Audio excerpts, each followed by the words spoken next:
Welcome to County Report this week. I'm Lorna Virgili. Thank you for joining us. 407,330 voters in Montgomery County cast their ballots either during early voting or on election day. That was a participation rate of 66% of the registered voters in the county.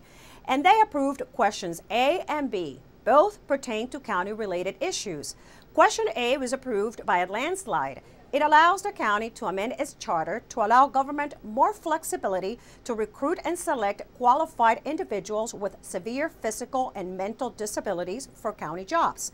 Question B was also approved by voters. It modifies the scope of collective bargaining with the police union to permit the exercise of certain management rights by the chief of police.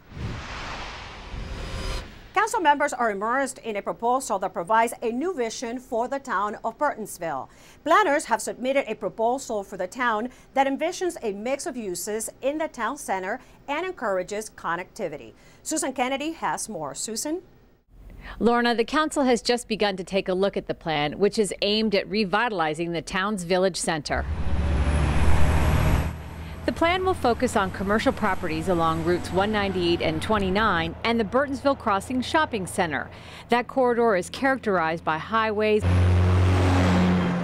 and disjointed strip malls, and when the plan is implemented, officials say Burtonsville will be a complete community. What this master plan is going to do is to help to revitalize the business sector of that neighborhood, and so we think it's going to pass fairly quickly and easily through the council. So we're doing all that we can. We know people are very concerned about the fact that when the Giant closed down and moved across the street, what we have is a very, very empty strip mall over there. But I think that the community is really going to like the plan that we've developed on their behalf. So I think Burtonsville is on its way back. The plan recommends a variety of uses for the 191-acre planning area, including creating a main street, public spaces, improving connectivity, and mixed-use residential. Over the next several weeks, the council will examine the proposal, but currently the focus is on the fiscal impact and transportation elements of the plan. I think whenever you want to recreate like a downtown area, or a new community feel around an area, you create walkability, you create transit hubs so that people don't have to drive everywhere. So, you know, this is a big issue in Burtonsville because it's pretty much a driving kind of community. But in order to really revitalize those businesses, we need to create sidewalks, we need to create walking paths and bicycle paths and more ride-on bus access. So we're working on all those things. In Burtonsville, I'm Susan Kennedy for County Report This Week. In other news, members of the Council's Transportation and Environment Committee requested an update on the progress of transportation projects serving the Walter Reed National Military Medical Center in Bethesda. As Council President Roger Berliner tells us, at the county and state level, progress has been made. We are making progress. Our state and our federal partners are working hard with our county, and we are mitigating the impacts of this incredible facility on our traffic situation. And so we're working very closely with our state and federal partners. Our federal partners really came through with a big slug of cash to help us do some transit improvements that are going to be very important in the long term.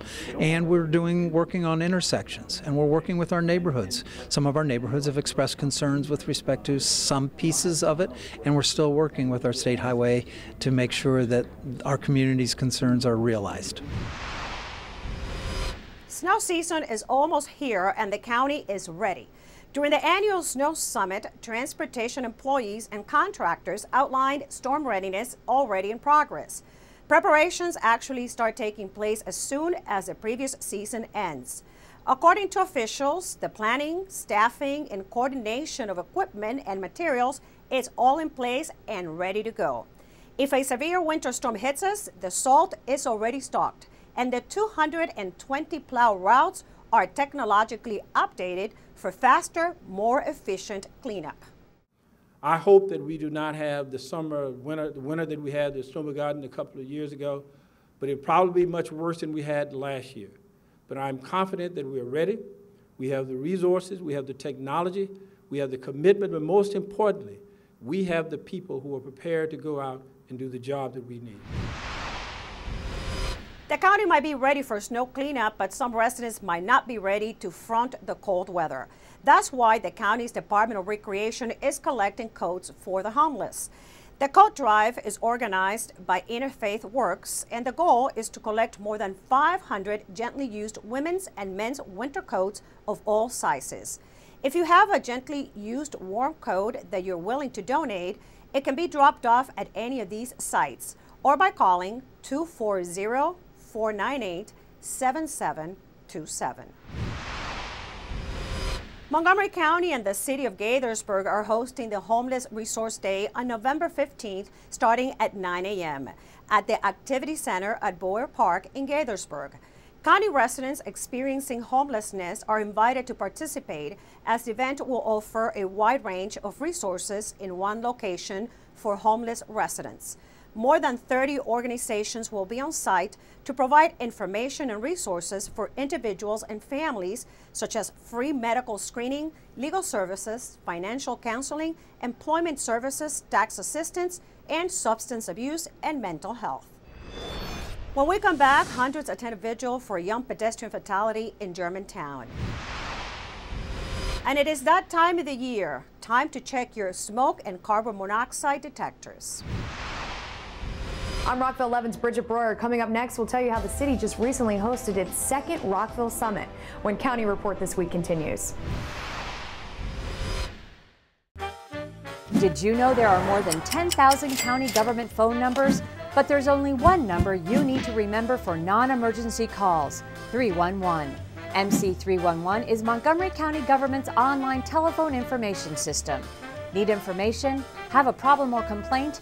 Trying to locate a county government facility? Call 311. The call center is open Monday through Friday, 7 a.m. to 7 p.m. The website is available 24 hours a day, 7 days a week. Welcome back to the County Report This Week. I'm Lorna Virgili.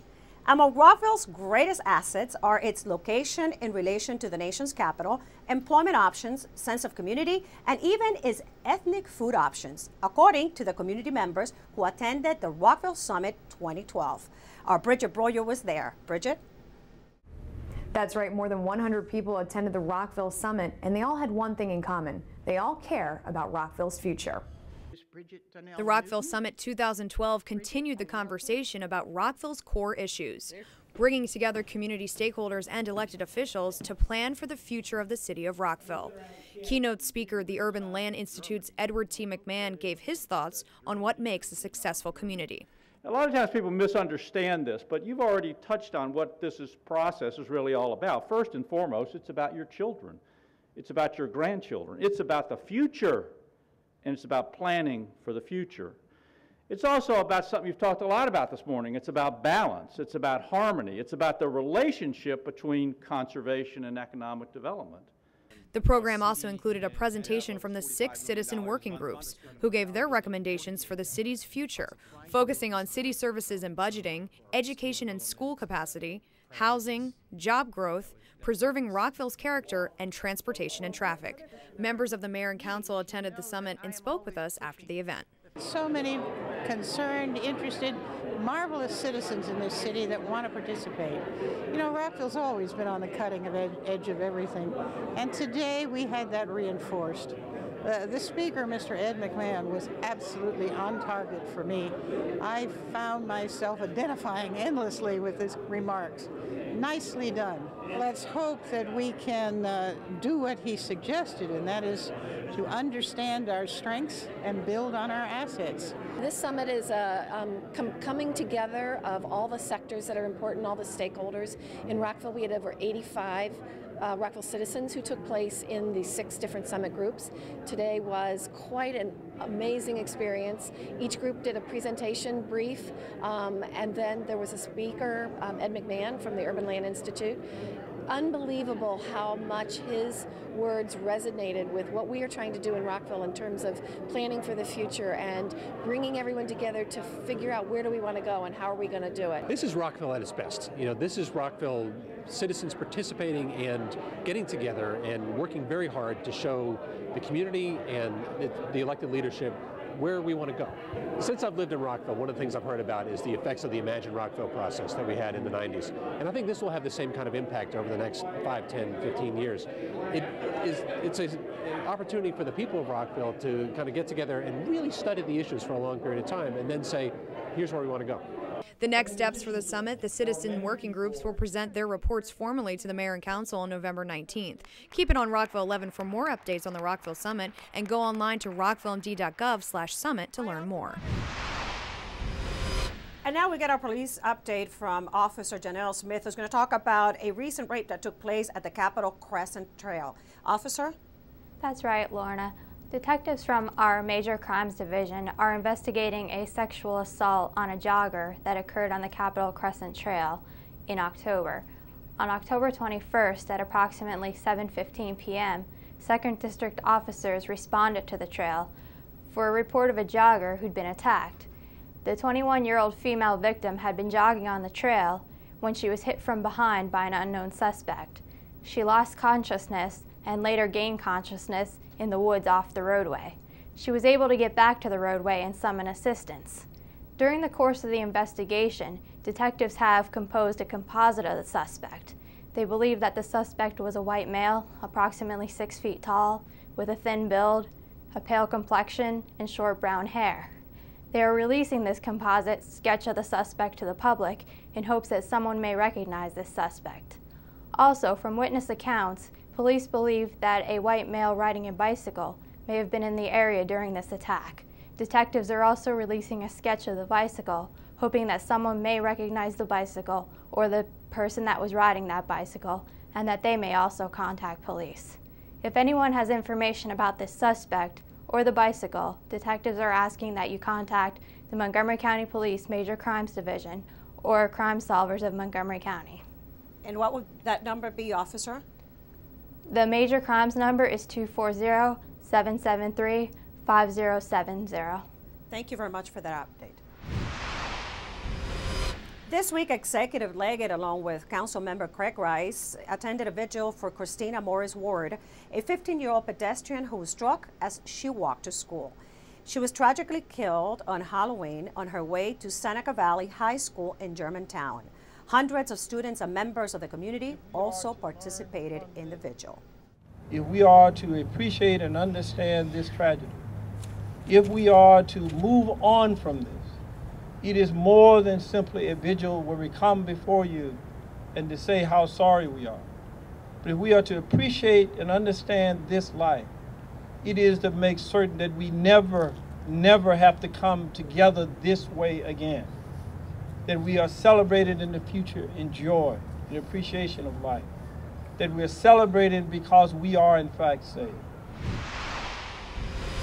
Now here's Tom Polk from the county's Department of Transportation with an update. Tom? Hi, I'm Tom Pogue, Community Relations Manager for the Department of Transportation. Here's an update from Montgomery County. The county began a Rewarding Excellence program to motivate employees to develop cost-saving proposals in the workplace. The Scrap Metal Optimization Team recently received recognition after its money-saving idea had saved $160,000 in the first full year of operation. Their initiative separates scrap metal from aluminum in MCDOT's sign shop and sells the valuable aluminum to a salvage company. The first year's savings were shared between the 36 members of the implementation team and the county on a 50-50 basis. County Executive Leggett personally congratulated team members and handed each of them a check for $229. An article about gain sharing in the August edition of Governing Magazine stated that many governments eliminate such programs in tight times when they need them the most. Instead, Montgomery County has made every effort to support the Rewarding Excellence program by collaborating with the employees' union and partnering with employees to identify ways to become more efficient. For more information, visit the county's website at montgomerycountymd.gov. We're working to keep you moving. We changed time from daylight savings a few days ago, but if you have not done so, the county's Fire and Rescue Department would like to remind you to check the batteries on your smoke alarms and carbon monoxide detectors to ensure that they are working well. Home fires injure and kill thousands every year. Smoke alarms that are properly installed and maintained play a vital role in reducing fire death and injuries.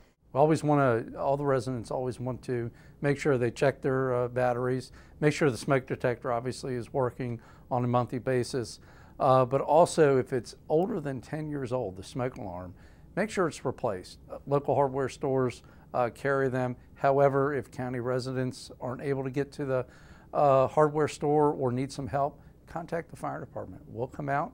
As already been mentioned, 311 is just a small contact away. They'll get in touch with us. We'll come out and help the installation, the check of it, even put a battery in if that's all that's needed. A working smoke alarm dramatically increases the chances for survival, so make sure to check on those batteries today. When we come back, an ambassador visits Montgomery College. We'll tell you from which country. And there are new inductees in the Human Rights Hall of Fame. Stay tuned. We'll be right back.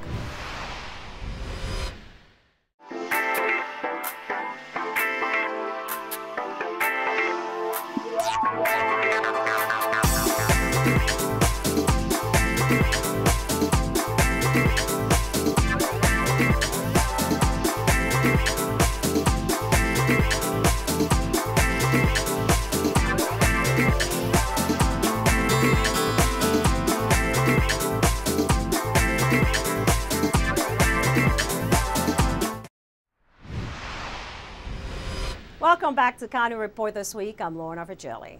The partnership between Montgomery College and India started in 2011 with exchanges between faculty, staff, and students from the U.S. and India.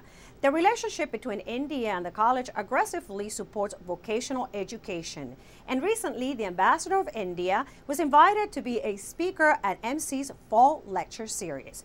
Danielle Steksky has the story.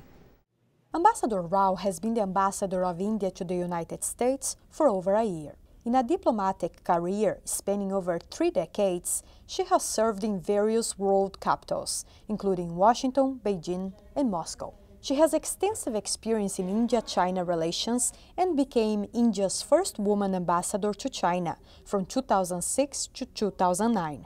She has seen up close and personally how the world and her country deals with important global relationships. I was enormously privileged to witness the change, the evolution, the transformation of global affairs in the last 4 decades, and indeed the transformation of India itself, a growing, developing country, a strong democracy. In her lecture, Ambassador Rao talked about the U.S.-India relations, a partnership that has developed in many areas such as education, science, and defense. She clearly points out how important this strong and valuable partnership is to trade relations, among other areas. The total bilateral trade between India and the United States amounted to $100 billion as of last year, and this year it is slated to grow further. The invitation of the Indian ambassador to be one of the speakers at the Fall Series also reflects the close ongoing partnership between India and the U.S. I selected her because of Montgomery College's connection with India. We have the India Initiative, which is part of Montgomery College, and we have faculty and staff and students who have traveled to India and have learned a great deal about India. And we also have Indian faculty and staff and students coming to the United States. Montgomery College, as you know, is one of the leading community colleges in the nation. And India has recognized that. And India, as you see, has a serious need of an affordable and accessible educational model. And this very special Montgomery College event seemed to resonate loudly with its diverse audience. Because the students who go over here, they are the leaders tomorrow. So connecting the people of one country and to the other country and building that network at this time is a very key. For County Report this week, in Germantown, I'm Danielle Steksky. The Human Rights Hall of Fame welcomed 8 new inductees at a recent ceremony in Germantown. My MC Media's Sonia Burke reports. I'm at the Black Rock Center for the Arts, where 8 Montgomery County residents were honored for their lifelong work when it comes to advancing human rights. The Human Rights Hall of Fame honors distinguished residents of Montgomery County who have advanced the cause of justice and inclusion and equality over many years. The 2012 inductees include the county's police chief, a well-known broadcast journalist, and a former school board member who continues to be a champion for education for all children. I've followed this program since its inception, and so many remarkable people have gone through, and I'm really very proud to be among that company, and especially the people today. Other inductees honored for their vision and leadership include Delegate Susan Lee, Dr. Bernice Sandler, Dr. Charlotte Cofield, Ann Chapman, and Karen Brito. I started, I think, volunteering when I was 6 years old, and I have not stopped since. The event's theme, Advancing Civil and Human Rights, Continuing the Journey, indicates there's still more work to do. Got to fight for what's right. You've got to fight for the folks that can't fight for themselves. And so I think that that has to be at the forefront of young folks when they're growing up. They have to understand that there are people who struggle and they need other people to help them through those struggles. And so if we can do that and help one another struggle for each other, it's going to be a better world. You have to be an agent for positive change. You have to use your resources, your talents, and your work and know-how to be able to help change the world. The Hall of Fame event began in 2001 and is held every other year. More than 70 people have been inducted over the years. These people have made major contributions to Montgomery County. They are truly trailblazers. For County Report This Week in Germantown, I'm Sonia Burke reporting. Superintendent Joshua Starr and his leadership team hit the high school hallways to gain a better understanding of what students in MCPS high schools are experiencing every day. It was enlightening in many different ways. MCPS TV has the story. So we're going to theory of knowledge now. Theory of knowledge. Superintendent of Schools Joshua Starr has asked executive staff to spend a day shadowing an MCPS high school student. The goal, to gain a greater understanding of what students in MCPS high schools are experiencing every day in our classrooms. You know, it's just important that we're connected to kids and connected to schools and see what's actually going on every day. And I'm hoping that we, by doing this, get a little bit of that perspective and can use that in our decision making when we're thinking about what we should be doing for kids to try to remember what it's like. And even if it's only a day, it's still a valuable experience. Hi, Donna Hollingshead. These central office administrators arrived at school for the first bell and went to each class with the student they were shadowing, participating in assignments and activities. So after spending the day in school, what did they learn? The intensity, the level of the work that high school students have to do today, and it really brought the word rigor home to me every class that I was in. Physics, IB history, then I have theory of knowledge. One message students shared is that they are very busy, and they took this opportunity to talk about a wide range of subjects. Including college, my classes, the IB program, the extended essay, the internal assessments that we have going on this time of year, and also, just fun stuff like baseball, sports. I know she's a fan of the Steelers now.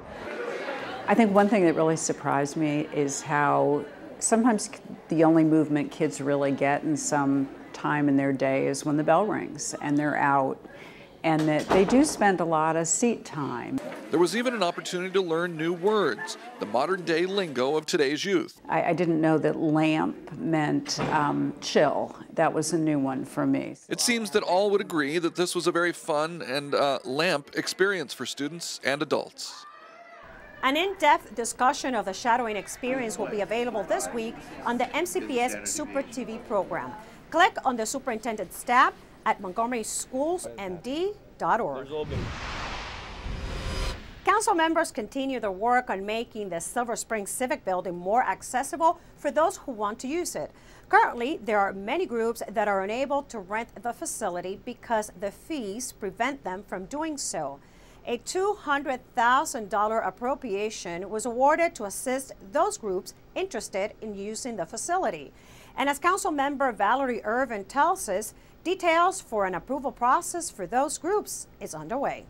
So this $200,000 is going to be used to draw down the expenses of community organizations using and getting access to that building. So we're in the middle of the conversation about how it's going to be done. It's in a pilot. So it's a pilot project right now, and so we hope that it works well because we'd like to be able to allocate a little bit more money to it. It's a very, very busy place, and we want to make it easier for people. You know, in the new library that's going to be built downtown Silver Spring, we had a whole floor designed for meeting rooms, and that floor is no longer in the plan. So because of that, we knew that we had to step up to the plate and do all that we could to provide access to that space. When we come back, get ready for the county's Thanksgiving parade. And you'll get to meet an adorable pet that needs adoption. We'll be right back.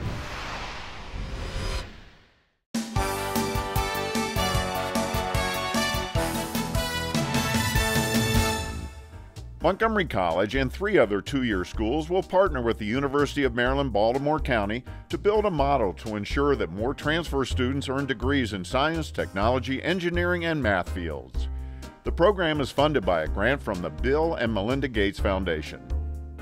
The MC men's soccer team is on a roll. They just won the NJCAA Region 20 championship and for the first time in school history also nabbed the Maryland JUCO crown. They now move on to compete for the national championship in upstate New York. Budding baseball stars ages 5 to 18 can learn from the best at instructional clinics held by the MC Championship baseball team in January and February. Sign up today and learn the fundamentals of the game from Raptors players and coaches. For more information about the endless possibilities at your community college, visit our website. Welcome back to County Report This Week. I'm Lorna Virgili. Thanksgiving is around the corner, and so is the official annual parade that is held in downtown Silver Spring to kick off the holiday season. More than 120 units will participate in the Thanksgiving parade on Saturday, November 17th, starting at 10 in the morning from Ellsworth Drive and Fenton Street. This year's parade begins with pilgrims, turkeys, and Thanksgiving floats, and ends with elves, reindeer, and Santa. There will be several marching bands, including the Washington Redskins Marching Band. And now, in our Pet of the Week segment, we go to Kathy Stanhope from the Humane Society. This is Kathy Stanhope with your Pet of the Week at the Montgomery County Humane Society, and we have something a little different for you this week. As you can see, I'm here with a bunch of parakeets. Sometimes we have some odd things happen at the shelter, and this week we had someone bring in 17 parakeets. That's a lot of parakeets, and I'm here with about 6 or 7 of them. We have green, blue, yellow, really cute little guys, and they're very, very easy to take care of. You just need a cage about the size of this one. They need clean water all the time. They need their regular food. They eat things like grapes and bananas. They like little pellets that you can buy at the pet store. And of course they eat bird seeds. So they're easy to take care of. You just have to clean the cage out once or twice a week and definitely keep that water clean and plentiful. But they're lots of fun, and although they're not doing it right now, they make the cutest little parakeet noises. They don't really sing, but they make chirping little noises and little tiny screeches. I don't know if the screech is the right word, but they're really cute little parakeet noises, so they are fun. So come on down to the shelter and visit all these parakeets, because you know you want to take 1 or 2 or even 3 home with you. They're a lot of fun. They're great pets for anybody at any age. So give us a call at 240-773-5967 or visit us on the web at mchumane.org. And remember, when we're looking for a dog or cat, come to the shelter. But if you're looking for another animal too, like parakeets or even the bigger birds, we have parrots and medium-sized birds, macaws, give us a call first. Don't contact the breeders. Come to the shelter because we can help you. We take in anywhere between 5 and 25 new animals a day. So if we don't have what you're looking for this weekend, there's a very good chance we'll have what you're looking for next weekend. So be patient and always come to think adopt first before you go shopping.